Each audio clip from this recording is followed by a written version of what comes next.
Uma santa condenada pela Inquisição e queimada na fogueira. Será que essa é a verdade sobre Santa Joana d'Arc? A história de Santa Joana d'Arc não é bem como a gente costuma escutar em algumas escolas, de alguns professores, em alguns lugares. E aquela narrativa que a gente escuta a respeito de Inquisição e de queimada na fogueira por culpa da igreja não é exatamente o que corresponde à realidade. Então, para a gente conhecer um pouco da história dessa grande santa, a gente vai partir do início, de onde ela nasceu, de como ela foi chamada por Deus e de como começou toda essa história de Santa Joana liderando um exército na França no meio de uma guerra. E o primeiro dado que é importante a gente saber é que Joana era de uma cidade do interior, uma cidade chamada Domremy. Então lá ela nasce por volta de 1412, mais ou menos, que foi a estimativa que se chegou a partir da data do falecimento dela, que foi em 1431, e ela também falece em uma outra cidade pequena da França, e ela é filha de dois camponeses, chamados Jacques d'Arc e Isabelle Romée.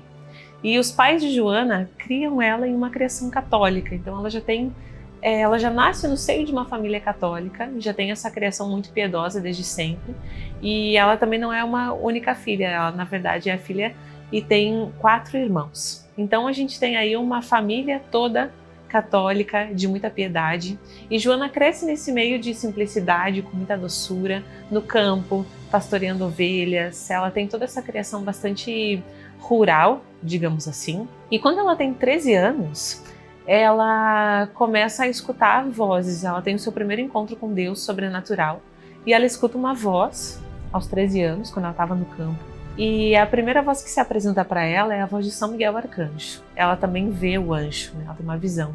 E o arcanjo, então, nesse momento fala com ela e anuncia para ela, como se fosse uma espécie de anunciação mesmo, de que ela teria uma grande missão. E aí ele diz para ela que ela seria a escolhida pelo Rei do Céu para guiar a França, para restaurar, melhor dizendo, o reino da França, e para dar socorro e proteção àquele que era o rei da França, o Carlos VII, que ainda não estava coroado. Então ela recebe uma missão já muito jovem, né? E por obediência a Deus, para cumprir essa missão, ela também recebe a orientação de que ela deveria se vestir como um homem e tomar em armas, pegar as armas e virar uma comandante de guerra. Esse é o primeiro dado extraordinário que a gente tem na vida de Santa Joana. Ela recebe esse anúncio de Deus. E aí ela também recebe a orientação de São Miguel para que nesse momento ela permaneça em segredo, porque ela vai ser orientada de tudo aquilo que ela precisa fazer até chegar o momento dela desempenhar de fato a sua missão. Então ela passa basicamente 5 anos em segredo, continua com as atividades dela normais em casa, no campo, enfim. E aí ela passa todo esse tempo sendo orientada por vozes divinas, né? Vozes aí inspiradas por Deus. E 2 dessas vozes são de grandes santas do século III, Santa Catarina de Alexandria e Santa Margarida de Antioquia.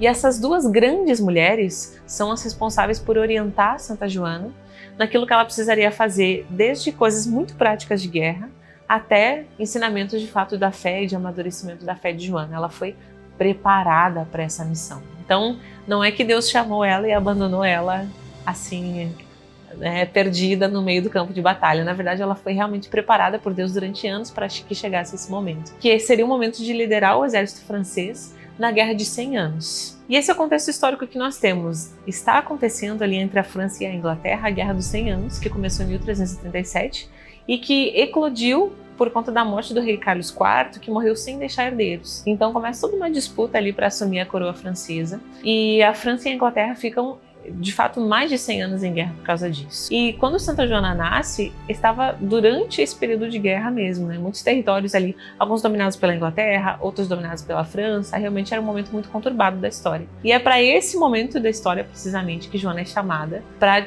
pôr fim a essa guerra, porque era uma guerra que já estava durando 100 anos. E que Deus queria, de fato, pôr fim e reconhecer o verdadeiro rei, que era o Carlos VII, o verdadeiro legítimo rei da França. Então Joana é chamada para tudo isso nesse momento. Ela se apresenta ao rei Carlos VII, que naquela época ainda era Delfim, não tinha sido coroado oficialmente. E é por causa de Joana, inclusive, que ele é coroado. Ela participa da coroação do rei. Esse é um momento que une muito a França, todos ficam realmente muito patrióticos, digamos assim, nacionalistas, né? Unifica, de fato, o reino francês e fortalece o reino francês na guerra.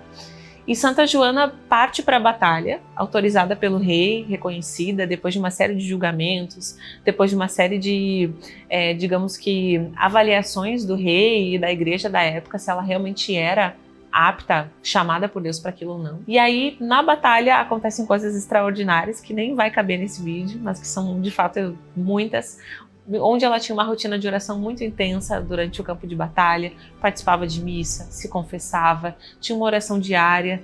É muito bonito pensar que ela se retirava para rezar em meio à batalha, realmente. E nesses momentos falava com Deus e escutava a vontade divina para aplicar na batalha, para que eles alcançassem a vitória. E são vários momentos extraordinários que acontecem em meio a essas batalhas e que vão confirmando a ação de Deus através de Joana. E uma coisa muito bonita também, às vezes pode causar um pouco de estranheza, é o fato de que ela foi para a batalha com roupas masculinas, com armadura, tudo masculino, deixou o cabelo curto, e isso é algo que às vezes pode inquietar as pessoas, do tipo, né, por que ela fez isso? E de fato a gente já viu que isso foi um pedido divino, que não foi somente uma questão prática, digamos assim, de roupa para a batalha, mas também um meio de preservar a virgindade, o voto de virgindade que Santa Joana tinha feito.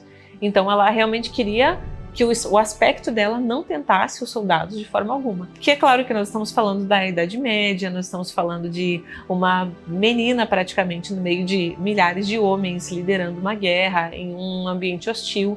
Então, são várias as circunstâncias que poderiam deixar Joana vulnerável naquele momento, né? E uma forma de preservar a sua pureza, a sua virgindade foi esse tipo de vestimenta para evitar despertar desejo nos outros soldados. E o que acontece é que eles, na época, planejam derrubar Joana, porque ela estava tendo muitas vitórias. E a Inglaterra começa a pensar que eles tinham que tirar ela dali, eles tinham que acabar com essa comandante. Então eles planejam derrubá-la e matá-la para conseguir derrotar a França. E é o que acontece, né? Alguns franceses traidores vendem Santa Joana para a Inglaterra e a partir daí começa um longo processo de julgamento de Santa Joana, em que vai se montar uma espécie de tribunal da Inquisição, que na verdade não foi legítimo, foi um tribunal de Inquisição falso, completamente irregular, várias irregularidades, e que vai começar, na verdade, um grande teatro, porque todos eles já queriam condenar Santa Joana desde o início. Então eles não estão interessados em saber o lado dela, ou em avaliar, ou em julgar. Eles apenas queriam um pretexto para conseguir condená-la e queimá-la na fogueira. É isso que acontece. Então, se monta todo um corpo de julgamento com mais de 100 homens, inclusive membros da igreja corruptos, que queriam muito mais poder do que qualquer outra coisa, que queriam o fim do reino francês, porque eles estavam cooptados com a Inglaterra. É toda uma complexidade histórica aqui, que vai colocar ela para julgamento e que acaba por declarar ela como herege, realmente, e mandá-la como uma bruxa, uma herege, para que ela seja queimada em praça pública, que é o que de fato acontece com Santa Joana no final. É o que a gente pode chamar da paixão de Santa Joana, né? Porque ela realmente passa por um julgamento injusto e alguns anos depois da morte de Santa Joana, ela falece em 1431. Né? Depois a França vence a Guerra dos 100 Anos em 1453 e depois da vitória o rei se dá conta de que havia alguma coisa errada ali, reabre o julgamento e acontece aquilo que a gente chama de reabilitação de Santa Joana em 1456. O julgamento é reaberto, reavaliado e se percebe que, na verdade, todo aquele julgamento estava equivocado e ela não deveria ter sido condenada. Foi um grandíssimo erro. E então ela é absolvida de qualquer culpa, né, nesse momento. E depois, no século XX, a gente tem a beatificação e a canonização de Santa Joana. Então, a gente percebe, a partir dessa história, o quanto Deus foi cuidando de Santa Joana e chamando ela e capacitando ela para essa grande missão, que exigiu muitos sacrifícios, é verdade, foi uma missão árdua em vários sentidos, né?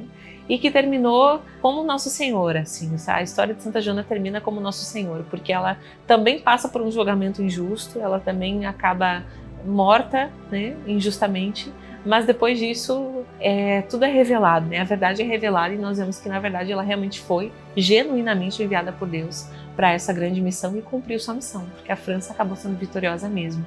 E a partir disso a gente pode pensar, bom, mas o que Santa Joana tem a ver com a minha vida? Depois de toda essa história, o que Santa Joana tem a ver comigo? E é muito claro pensar que em muitos pontos a gente consegue se identificar com Santa Joana.